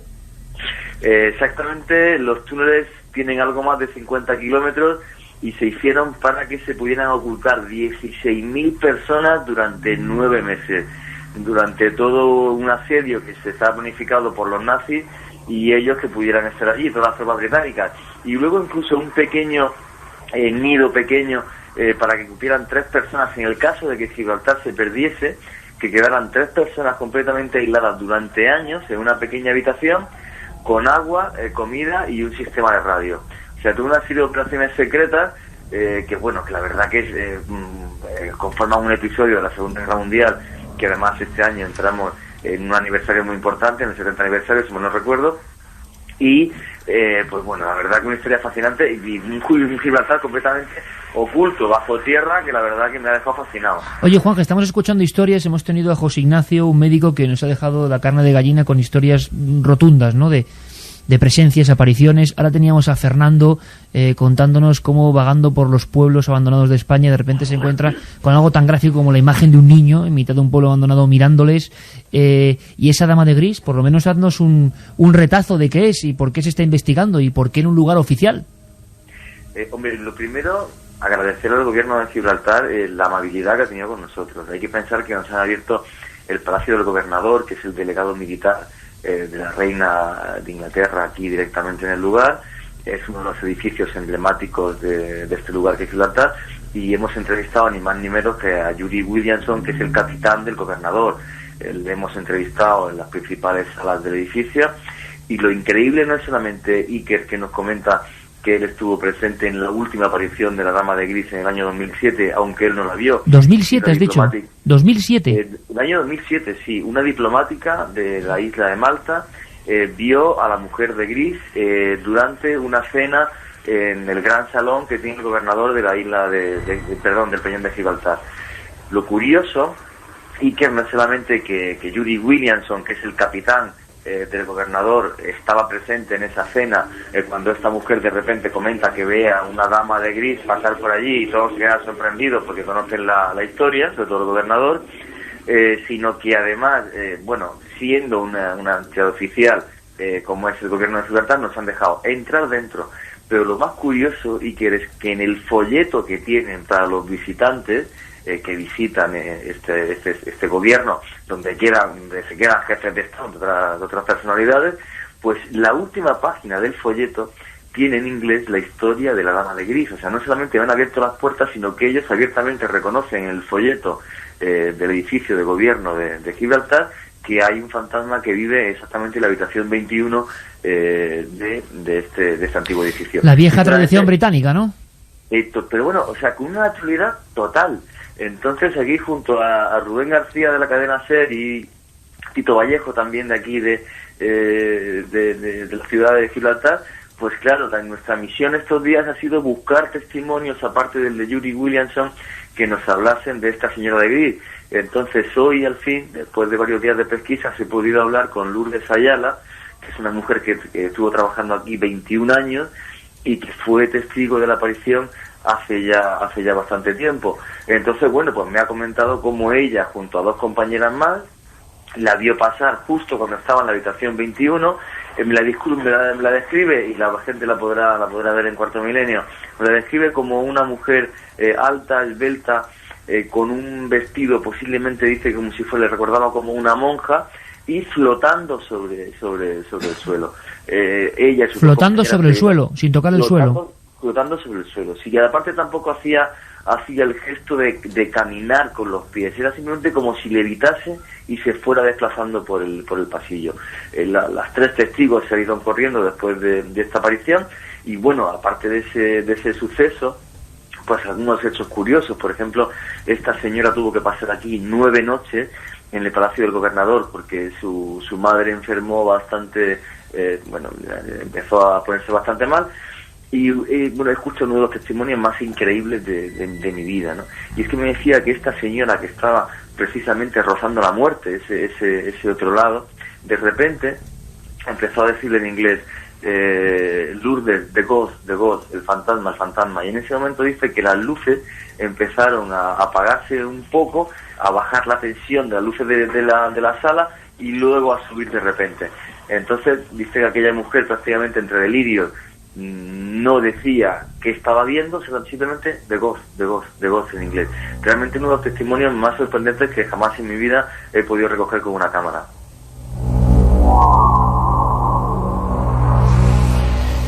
Juan G., que seguiremos la pista de esa mujer de gris, que hoy nos estamos enterando de muchas cosas y que de alguna forma estamos desenterrando también historias que de punta a punta de nuestro país, en lugares tan emblemáticos, curiosos, polémicos como Gibraltar, también están imágenes que pueden ser aportes de la propia cultura de un pueblo, o imágenes del inconsciente que se repiten, otra vez el umbral de la muerte, una persona que delira y dice que viene alguien, que está alguien, se ve algo más cuando uno está a punto de morir, se amplía la frontera de la percepción, las sombras de la mente, ¿no?, que diría Roger Penrose. Bueno, Juan G., que un abrazo muy grande, y me vas a contar más cosas, claro que lo sé, dentro de poco. Os contaré muchas más cosas, y bueno, ya veréis que la historia esta viene del siglo XVI y tiene 1000 curiosidades, así que... Un abrazo muy fuerte, compañero. Que se te echa de menos en esta noche tan especial, que han preguntado muchos amigos por ti. Oye, yo también os echo de menos, y aparte me doy mucha envidia ahí con todos los oyentes y toda la familia de Milenio, toda la familia de Echan Milenio. de menos al killer de Milenio. Sí. Un abrazo muy fuerte para todos. Juanji, un abrazo. Sí, vale. Un beso. Un abrazo, tío. Un abrazo a los compañeros de la SER. Vale, muchas gracias, Iker. Venga, adiós. Son historias, y al mismo tiempo que las historias surgen y la gente se atreve a contarlas, nuestros reporteros peinan España y el mundo sabiendo que hay una información. Quiero pedirle a Emilio José Fernández Cano que se acerque al micrófono. Emilio José Fernández Cano. Buenas noches, amigo. Buenas noches, Iker. ¿Cómo estás? Pues encantado de estar aquí. Oye, ¿qué se siente? ¿Qué se siente aquí en la mesa? Pues se siente quizás algo que siempre lo has vivido, como ha dicho aquella persona, en tu propia cama, y estoy hablando contigo y no me lo creo. Estás haciendo una aparición, ¿no? Es una aparición, sí. Eso es. Pues fíjate, ¿sabes lo que es importante, Emilio? Y esto sí que es verdad, es que ocurre algo realmente curioso en esta mesa y en este lugar y en este ambiente, y que, como digo, sois los primeros y quién sabe si los únicos en la historia que han profanado amigablemente este templo que es el que construimos aquí entre todos. Y ese, cuando uno se sienta en esa mesa, te lo voy a decir, todos los nervios, toda la tensión, todo eso de la radio, ocurre en Cuarto Milenio igual, aunque sean medios distintos. Hay algo que no sé qué es, que se siente y que es que estamos entre amigos, que creemos en lo que estamos contando, que no sabemos lo que es, pero lo contamos. Hay una especie como de atmósfera especial y se siente un a gusto, y me gustaría mucho que lo sintierais, y yo quiero que lo sientas, Emilio, porque no es fácil decir, oye, caramba, este es mi nombre, yo he visto esto, no sé qué era. Y he pasado años investigando historias que tienen que ver con militares y con noches de auténtico miedo, ¿no? Y entonces sé lo que es contar una historia cuando uno está dentro del ambiente militar. Es especial, no es fácil tampoco, pero tú tienes también tu propia vivencia, que ocurrió, si no me equivoco, porque me han dado algunas notas, en el año 1993. 93, exactamente. ¿Nos puedes contar? Pues sí, mira, eso ocurrió terminando ya el servicio militar. En aquel momento el Hospital de San Fernando en Córdoba, que quizás mucha gente conoce por el tema de la muerte de Paquirri, pues ya se encontraba cerrado en el tema militar. Ya solamente se tenía como un uso de instalaciones cerradas, de almacén, en fin. Y una serie de militares de servicio, como éramos nosotros en aquel momento, de reemplazo, estábamos pues haciendo unas guardias que duraban exactamente 15 días. Iban rotando cada 15 días, como he dicho, y cada uno que venía tenía algo que contar. Siempre contaba una historia, me ha pasado esto, pero bueno, esto que tú escuchas y nunca lo crees, ¿no? Y pues mira tú por dónde nos toca aquel servicio. Yo precisamente me quedaban ya un par de semanas para licenciarme y era cabo y todas las noches escuchaba movidas, ¿no? Oye, pues he visto una luz, no sé qué, en fin. Y la verdad que no me sugestionaba porque no era... Es un sitio tétrico, ¿no? Porque está abandonado. A lo que resumo que hoy una noche un compañero que nos comentaba, un cabo como yo, que en el piso de arriba escuchaba máquinas de escribir funcionando solas. Bueno, yo le dije, bueno, quizás te has quedado durmiendo, en fin, has notado un ruido que puede ser eso, no lo creí. Mira tú por dónde me tocó esa noche servicio de guardia en puerta, que era la puerta principal del hospital militar que todavía continúa. Había que estar ahí esa noche el cabo, que en este caso era yo. La ronda continúa siendo la parte de lo que es el hospital. Y yo decido, porque todos hemos hecho la mili, hemos hecho 1000 triquiñuelas, pues en vez de dormir en la puerta como tenías que quedarte, y a mi parte de módulo, que era un módulo, había, creo recordar, 8 módulos, en la parte superior donde estaban todos durmiendo, excepto la guardia. Yo llego tranquilamente, me levanto, estaba en un asiento allí en la entrada, y al subir pues al pabellón, un pasillo largo, el comedor a la izquierda. Ese pasillo terminaba en una sala amplia donde te podías encontrar las camas en su momento de los enfermos. También tenía una puerta al final, que era una puerta que bajaba hacia los quirófanos, que aquello estaba completamente cerrado. Y para entrar ahí a tu dormitorio tenías que pasar por la cocina. En el momento que llego a la cocina, veo allí, pues vamos a decirlo así, una persona, lo digo y me emociono todavía, veo una persona alta, con el pelo corto, vamos a decir que vendría a ser una ventana como esta. Tú lo miras desde la puerta y justo detrás hay una farola. Entonces tú ves un trasluz, ves que hay algo entre la ventana y la farola en el interior de la cocina. Tú estás observando desde la puerta y ves que estaba como tocando el sitio donde teníamos los vasos, los cristales. Claro, yo lo primero que pensé a las 2 de la mañana que eran era, pues asustar a ese compañero. Se ha levantado, le ha dado ganas de beber, pues nada, viene aquí a beber, ¿no? Pero yo me quedé justo en la entrada de la puerta y vi que no salía. Ya lleva un momento, lleva un minuto, lleva un cierto tiempo para beber, ¿no? Me asomaba y lo veía allí. La cosa que me extrañó un poco, y esta cosa de un poco de coña marinera, que te vas a acercar a alguien para darle un susto, pensando que claro, que no te espera a esa hora de la noche, ¿no? A nadie allí. Yo llegué en aquel momento, sigilosamente me acerqué por detrás, me pude quedar a la distancia como de Carmen. Recuerdo el nombre del compañero, se llamaba Fabio, y digo, ¡Fabio! En el momento yo dije Fabio, mi mano no dio con nada, fue el aire. Y aquella cosa, pues, se giró rápidamente y me miró, pues, a un palmo. Era solo una figura, como es que escuchar lo del hospital, era exactamente lo que yo vi, el hospital del compañero que lo ha contado, y es exactamente lo que yo vi. Aquella figura se me quedó un palmo de la cara, pero no tenía ojos, era una silueta negra, era como una sombra tras luz. En el momento que se quedó 2 o 3 segundos mirándome, salió corriendo hacia el pasillo y se perdió en la oscuridad. Me quedé en estado de shock. Me quedé por lo menos 5 minutos en la cocina pensando qué había pasado. No le di explicación, fui como pude al dormitorio, y al día siguiente los compañeros ya te escuchaban. Pues anoche vi una luz, no sabía, me desperté entre sueños en el pasillo. Había hablo del año 93, en fin, que el tema del misterio no está como hoy en día, ¿no? Y está también en el momento actual que tú también lo has puesto, ¿no? Y sí, lo clásico, Fernández Jiménez del Oso, pero había un cabo que me pidió exactamente un radiocassette de psicofonía, para hacer una psicofonía. Y esta persona, pues, me la dejó, me voy a hacer una psicofonía, tal igual, ¿vale? Un cabo primero ya de carrera militar, con una experiencia. Digo, mira, bajo tu responsabilidad, graba lo que quieras, yo no te voy a decir nada. Aquella persona al día siguiente, no sé qué grabó, nunca lo escuché, salió medio loco y intentó pedir el relevo al cuartel de, en este caso, artillería, para que vinieran a recogernos y a sacarnos de allí. Después de aquella experiencia, le grabó y nunca lograsteis localizar la cinta. No, ese hombre solamente salió medio con la cara desencajada, que tenemos que salir de aquí, tenemos que salir de aquí, y eso fue lo único. Y quiero recordar que hasta algún compañero me dijo que llamó al acuartelamiento para que vinieran a relevarnos, a sacarnos de allí. Y como en tantas otras veces, Emilio y Santi y Carmen asentirán, son historias que no salen habitualmente de los cuarteles, pero que muchos compañeros comparten, que no le pasa a uno, sino que en ocasiones son quintas enteras que ven cosas distintas, cada uno de su forma. Aquel lugar es que ya, aparte que puede impresionar, ¿no? Tengo entendido que es un hospital de primeros de siglo, o sea, empezó a primeros de siglo, y luego está fundado sobre un exconvento, que es el exconvento de San Lázaro, con la cual aquello ya de por sí tiene su carga, ¿no? Pero no sé si alguna persona, algún oyente lo podrá enviar. Montones de personas han vivido allí experiencias súper...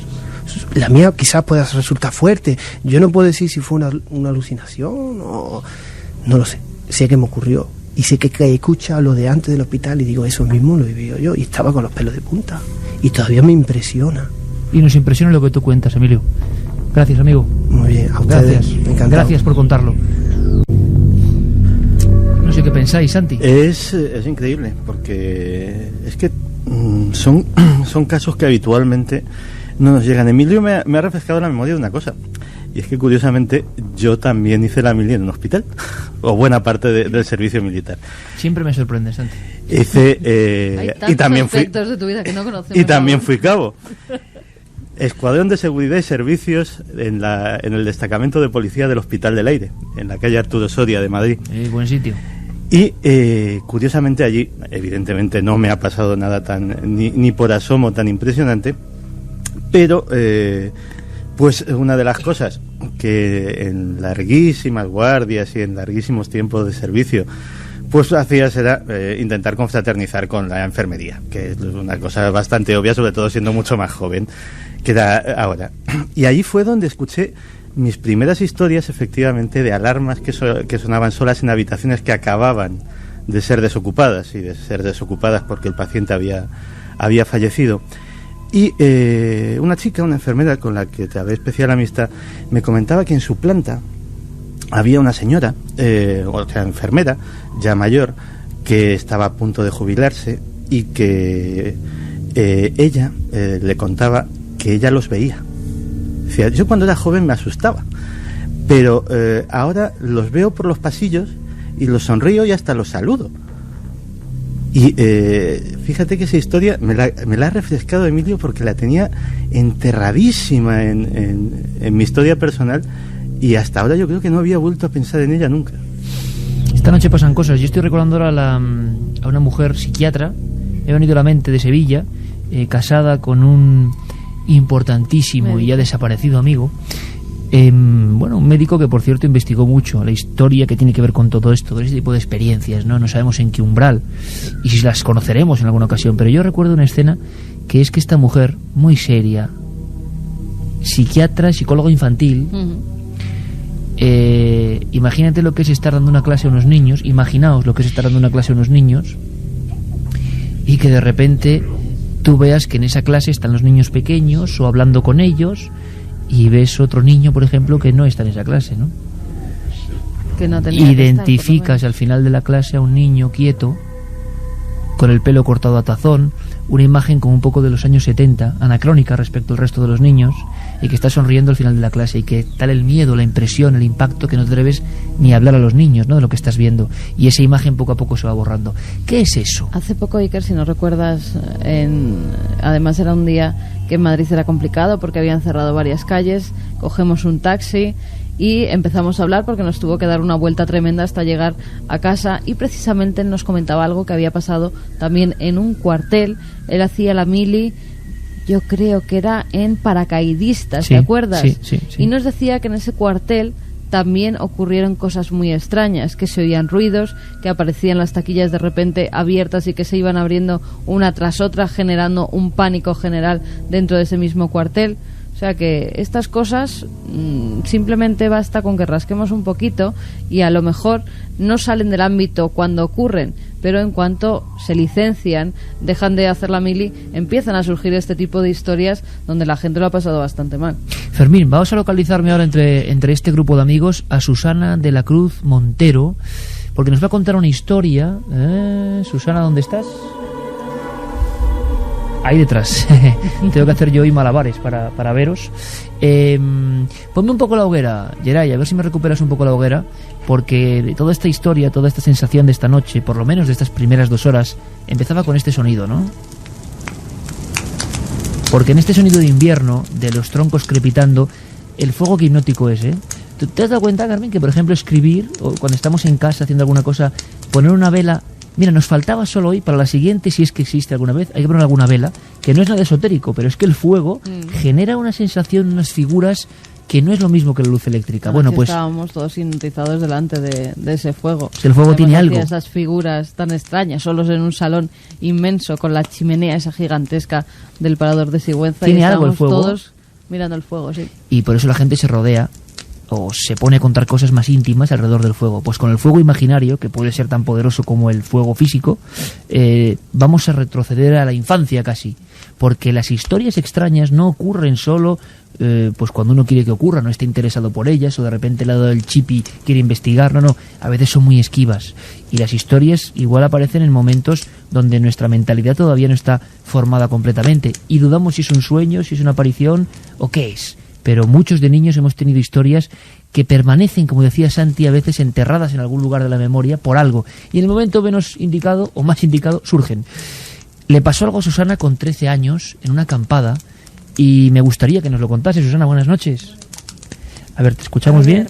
Ahora sí, Susana. ¿Sí? Buenas noches otra vez. Buenas noches. Vienes de Barcelona, por cierto. De Barcelona. No sabes lo que te agradecemos el esfuerzo. Has cruzado parte de la península para estar esta noche con nosotros. Y Era un placer. Tienes que formar parte de esta tertulia. Cuéntanos. A ver, la historia que os expliqué me pasó hace ya bastantes años. Fue en una acampada en Montserrat. En Montserrat pasan auténticas maravillas, por decirlo de alguna forma. Bueno, fue una iniciativa como otras cualquiera que surgen del colegio, y decidimos subir a Montserrat a pasar una noche. Éramos un grupo de unas 20 personas y irían pues a lo mejor de adultos, bueno, unos 20 niños, y a lo mejor serían unos 6 o 7 adultos. Entonces nosotros, los niños, estábamos alojados en el camping. No sé si todavía estará funcionando, pero en Montserrat hay 2 formas de poder pasar la noche. Una son las celdas, que están alrededor de todo el monasterio, y luego está, conforme llegas a la plaza, a mano izquierda, subiendo hacia arriba, como si dijéramos más arriba del monasterio, hay un pequeño camping. Entonces, pues bueno, los niños estábamos alojados en tiendas de campaña, y los padres, o parte de los padres, en las celdas.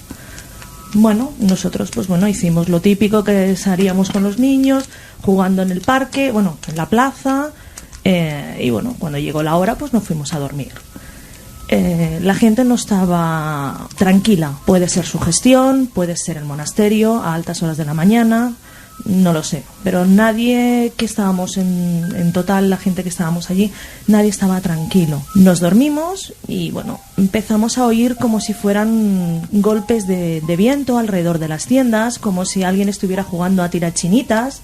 ¿A tirar piedras? A tirar piedrecitas, no piedras grandes, pero oías como un ruido en la tienda. Eran las típicas tiendas de camping, las triangulares, por decirlo de alguna forma. Aquello que te despiertas y empiezas a escuchar como si fuera golpes de viento, como si alguien recorriera alrededor de las tiendas, y la gente, pues bueno, los niños empezaron a asustarse, porque había niños más pequeños y algunos éramos un poquito más mayores. Entonces, cuando el nerviosismo empezó a ser general, pues bueno, empezaron a venir los tutores a mirar qué es lo que pasaba. Y la gente pues decía que es que había gente tirando piedras a las tiendas, o simplemente que estaban pues paseándose y haciendo pues el gamberro, por decirlo de alguna forma, ¿no?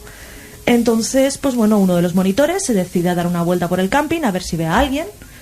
Y bueno, en las afueras del camping ve como si dijéramos a 4 personas vestidas con unos hábitos, como si estuvieran paseando. Entonces al monitor no se le ocurre otra cosa que coger y acercarse a intentar averiguar si realmente habían visto a alguien.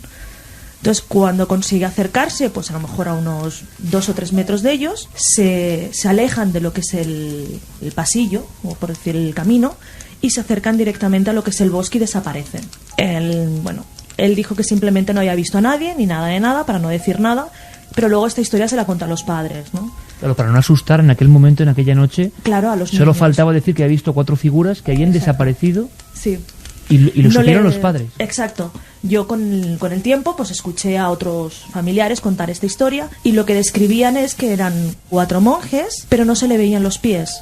Iban vestidos oscuros, en tipo capuchino, con una capucha, no se le veían las manos y no se le veían los pies. Pero luego con el tiempo he podido comprobar que esta historia no solamente la he escuchado yo, la he escuchado contar en diferentes sitios, pero también a más personas en Montserrat.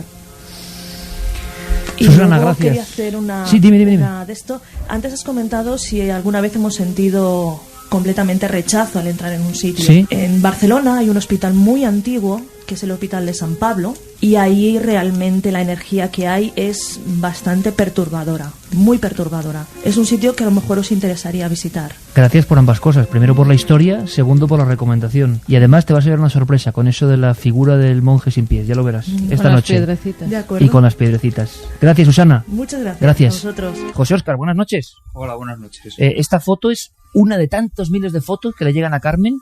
No puedes dudar de ella, es tu propia hermana. Sí, claro. Oye, no puedes dudar, pero vamos a ver, muchas veces crees en estas cosas cuando lo oyes de los demás. Lo que pasa es cuando te encuentras una cosa de estas que te ha pasado, si no a ti, a alguien muy, muy cercano, oye, lo primero que la comenta mi hermana, digo, oye, pues algo ha tenido que pasar, una sombra, cualquier cosa, pero claro, estás aquí, empiezas a oír lo del monasterio de Montserrat y según lo estaba escuchando, estaba viendo la foto a la vez, digo, yo también, esto aquí hay algo que no cuadra. Y bueno, luego la gente pregunta un poco, lo ve y dice, oye, pues es la primera vez que veo esto, y cosa que a mí me pasa también. Sigo pensando que quizás sea un montaje de una foto sobre otra, que esté superpuesto, o lo que sea. Fíjate, me lo decía y me apuntaba esa posibilidad, pero incluso traía los negativos de otras fotografías, la anterior y la posterior, y no tiene nada que ver. Y no tiene nada que ver la una con la otra. Además, siempre que hay una superposición de fotografías, si se superpone es la mitad de la fotografía anterior o siguiente y no solamente una figura como en este caso estamos viendo. Fermín, te voy a pedir, Fermín es la sombra que está allí presente. Le ves al final, ¿no? Del estudio. Le intuyo. El hombre pegado a un micro. Fermín, quiero que me localices, por favor, a Miguel Dávila Arranz, porque tiene algo que contarnos, porque ocurrió en una carretera, y como esta misma noche, o estos mismos días, hemos rodado por tantas carreteras, y tanta gente que nos sigue, nos escucha en el coche, yo siempre digo que Milenio, de verdad, incluso hay mucha gente que lo escucha haciendo la guardia, en hospitales, en la cama, pero en el coche yo me he llegado a asustar, yendo con mi cuñado Félix, escuchando alguna grabación de verano, y yo me llegó a sugestionar y digo, que si soy yo. Con tu propia voz, sí, con tus historias. Y íbamos por la provincia de Alicante de noche y me estaba generando todo eso una inquietud. Y ahora hablando totalmente en serio, en la carretera ocurren muchas cosas, pasan y llevan pasando toda la historia. Pero nuestro amigo Miguel tuvo una de esas que no se pueden olvidar. Lo que no sé exactamente, Miguel, es la fecha. ¿De qué tiempo estamos hablando? Estamos hablando, Iker, del invierno del 2004, aproximadamente sobre mediados de diciembre. O sea, no hace tanto tiempo, no es una historia que nos remonte a los años 70, 80. No, escasamente 4 años aproximadamente. Cuéntanos, te escuchamos. Pues era fin de semana, un viernes por la tarde, y se me ocurrió hacer un viaje a un pueblo de Teruel que tenemos una casa, para llevar unas cosas que teníamos en casa. Y salí de Zaragoza aproximadamente a las 7:30 de la tarde. Y bueno, esta carretera es una carretera comarcal que se baja hacia el Bajo Aragón y pasa por el mítico pueblo de Belchite también. ¿Pasa por Belchite? Sí, exactamente. Y a unos 14 kilómetros está otro pueblo que se llama Lécera. en el cual empieza nada más pasar el pueblo una especie de puerto de montaña, no muy grande, y pues normalmente en esa zona suele haber niebla en invierno. Y este día en concreto, pues al empezar a bajar el puerto, pues vi que había un banco de niebla bastante grande, reduje la velocidad y fui bajando el puerto. Quiero decir que por esta carretera he pasado cientos de veces, porque llevo ya pues casi 30 años yendo al pueblo de mi mujer, a Oriente. Entonces, al terminar de bajar el puerto, pues hay un cruce en el cual hay una señalización que va a 2 pueblos y sigue la carretera por la que está circulando. Es una comarcal de primer orden. Y entonces, al llegar al final del puerto, yo estaba esperando como referencia a los indicadores. Porque claro, había mucha niebla, pues prácticamente no se veían los arcenes. Y seguí circulando y yo pensé en un primer momento que me había pasado el cruce y no me había dado cuenta, o sea, los indicadores, los cuales quería tomar como referencia para saber que iba bien. Entonces, de repente, a los 2 o 3 minutos de seguir circulando, empiezo a tener la sensación de que voy conduciendo por una carretera en la cual no coincide para nada con la que habitualmente pues circulo por ahí, en esa zona. No coinciden las curvas, no coinciden las rectas, porque prácticamente la conozco casi al 100%, y entonces me empiezo un poco, no a inquietar, sino a hacerme preguntas en las cuales digo, pues igual en el cruce he cogido un desvío que hay a un pueblo que se llama Moneva, en el cual no había estado nunca por esa carretera. Digo, igual aparezco en Moneva y sencillamente ha sido una equivocación, ¿no? Provocada por el estado del clima, de la niebla. Exactamente. Porque había muy poca visibilidad y pues te desorientas y tal. El caso es que seguí circulando y durante unos 15 kilómetros, una velocidad de entre 50 y 60 kilómetros por hora, debido a que había mucha niebla, pues aproximadamente en esos 15 minutos o 20 pues pude recorrer unos 14 o 15 kilómetros. Y de repente a lo lejos veo unos reflejos a través de digamos, entre medio de la niebla, y veo que son unas señales de tráfico.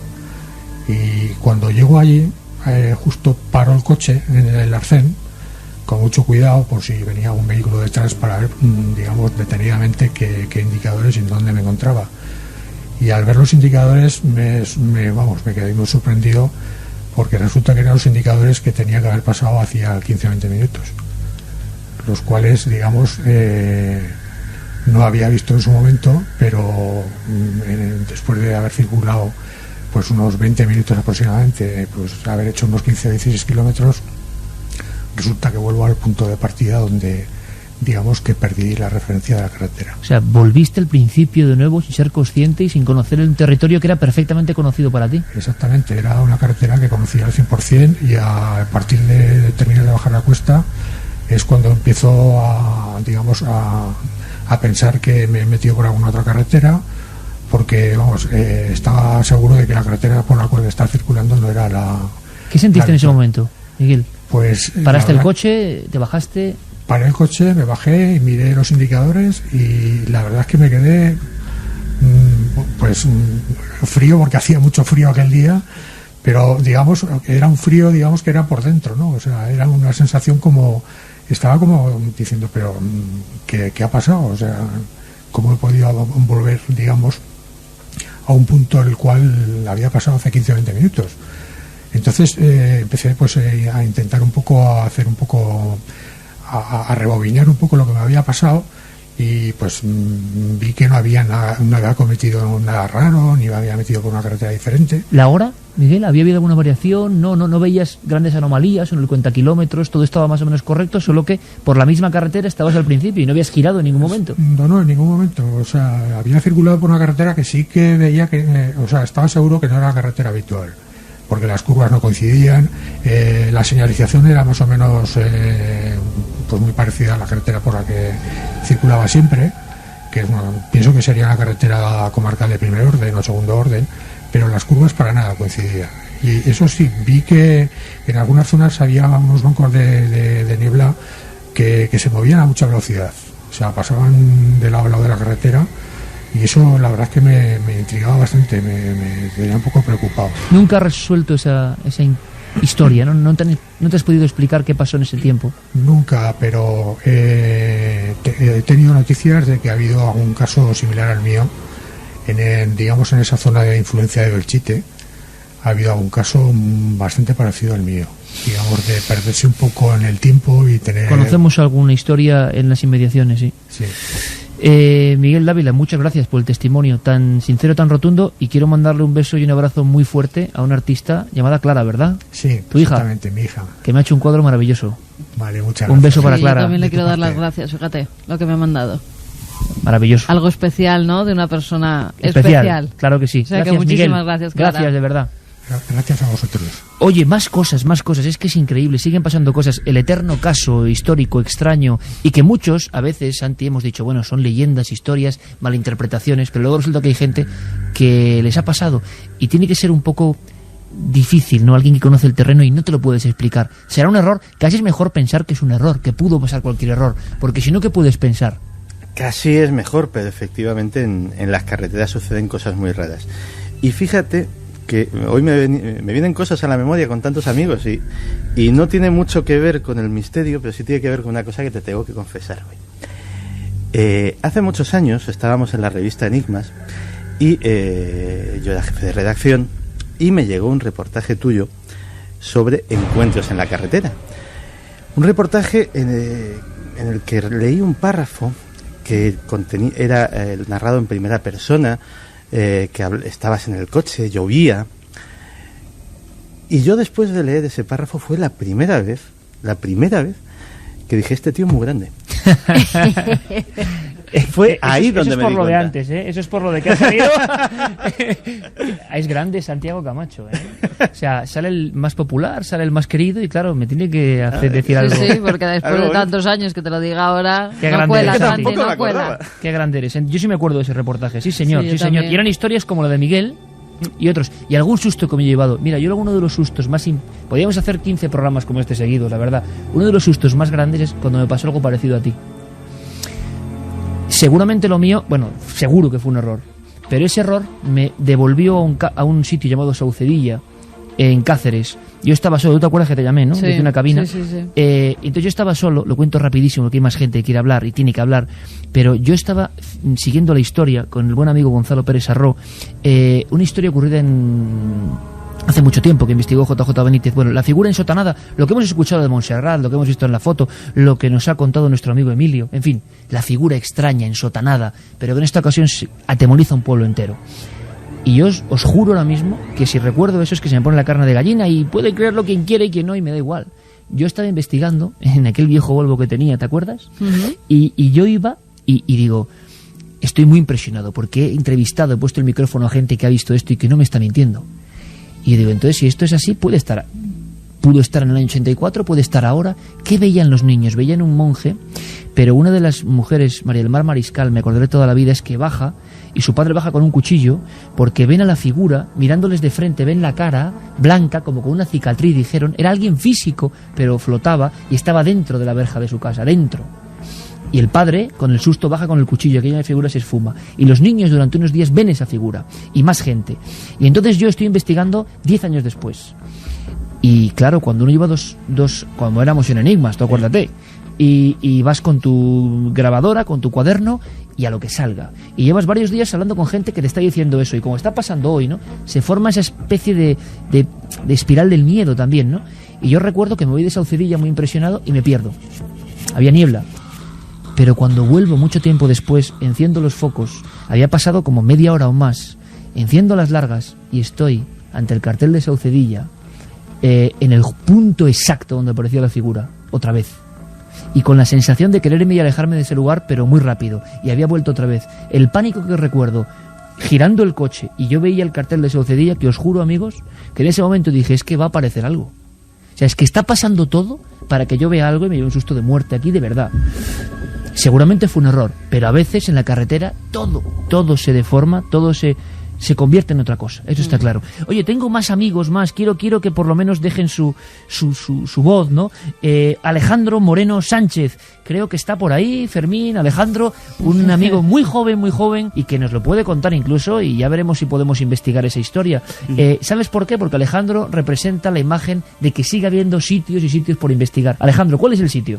Pues el sitio es Peñarroya Pueblo Nuevo, es un pueblo de Córdoba, y el sitio en concreto es la fundición y el cerco, que nos tenemos que remontar a principios de siglo, que es cuando explotan las minas de allí, y entonces hacen toda una industria alrededor de ella, con papelera, con yutera, con productos químicos, y entonces tenemos que imaginarnos que las condiciones de seguridad que hay ahora no son las mismas que las que había antes. Nos podemos imaginar muchísimos trabajadores que pudieron allí perder la vida, ¿no? Sí, pues perder la vida y tener accidentes bastante graves. Y ahora mismo eso está bastante mal, porque no está abandonado. Es como, no sé, da una sensación así como un pueblo abandonado también. Y hay cosas, llegan historias y gente que ha vivido experiencias. Hay bastante, se cuenta bastante historia. A mí, por ejemplo, me ha pasado, porque yo he hecho alguna que otra expedición por allí, por mirar y investigar por mi cuenta, pero no me sucedió, o sea, yo cuando he ido así en plan bien, no me ha pasado nunca nada. Me pasó una noche, porque resulta que justo al lado de donde está todo eso, es la zona de Botellón. Caramba, entonces, vaya conjunción, eso sí. Es peligrosa, ¿eh? Y fue a cosa de que yo estaba allí con todos mis amigos y de repente me volví y vi como una luz. Y estaba con un amigo al lado y le dije, mira, he visto ahí una luz, no sé, qué raro. Podían ser miles de cosas, ¿no? En realidad. Pero me dijo él, yo esto no se lo he dicho tampoco a nadie, pero yo hay sitios donde voy y veo cosas. Vamos, yo te puedo decir que ese amigo no me estaba mintiendo, porque es un amigo de toda la vida, o sea que lo conozco y no tenía necesidad tampoco de mentirme en ese momento. ¿Sabes lo que ocurre? Que yo creo que el tema y lo importante y el testimonio con gente tan joven, ¿no? Es que hay nueva gente que se están marchando a los sitios con más fortuna, con menos fortuna, pero investigar. Y ya no solo los sitios clásicos, sino que, por ejemplo, ahora nuestro amigo Alejandro nos habla de este lugar, una fundición de productos químicos abandonada, que ya la imagen tiene que ser un poco impactante. Y eso es lo que te digo, que vamos a echar un ojo, vamos a investigar y seguramente nos vas a contar más cosas. Pues sí. Pero quería tener tu testimonio esta noche aquí. Vale. Gracias, amigo. Muchas gracias. Gracias, a seguir investigando y a seguir curioseando, que es lo que hacemos todos. Claro que sí, gracias. A vosotros.